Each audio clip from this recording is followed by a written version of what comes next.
ബോർഡിൽ തന്നെ മനോജേട്ടന്റെയും ഭാര്യയുടെയും ചിത്രം നമുക്ക് കാണാം. രുചിയും സ്നേഹവും ഒരുപോലെ വിളമ്പുന്ന ഒരിടം.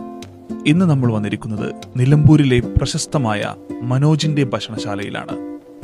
അകത്ത് കയറിയാൽ നമുക്ക് കാണാൻ സാധിക്കുന്നത് മനോഹരമായ പെയിന്റിങ്ങും അതോടൊപ്പം തന്നെ സാഹിത്യത്തിൽ കോർത്തെടുത്ത ചില എഴുത്തുകളുമാണ്. ഒരു വലിയ പാത്രത്തിൽ പപ്പടം മുകളിൽ വെച്ചുകൊണ്ടുള്ള ബിരിയാണിയുടെ പ്രസന്റേഷൻ ഒന്ന് കാണേണ്ടത് തന്നെയാണ്.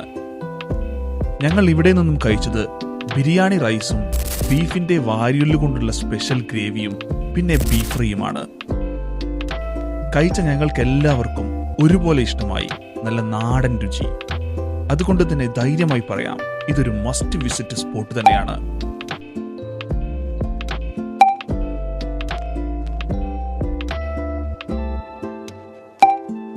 നിങ്ങൾ നിലമ്പൂർ വരുന്നുണ്ടെങ്കിൽ മനോജിന്റെ ഭക്ഷണശാല മറക്കാതെ സന്ദർശിക്കൂ. ഭക്ഷണം കഴിച്ചതിന് ശേഷം ഞങ്ങൾ അവിടെ എല്ലാം ഒന്ന് ചുറ്റിക്കണ്ടു. ആർക്കും കാണാവുന്ന രീതിയിൽ അത്രയും വൃത്തിയോടെയാണ് ഭക്ഷണം തയ്യാറാക്കുന്നത്.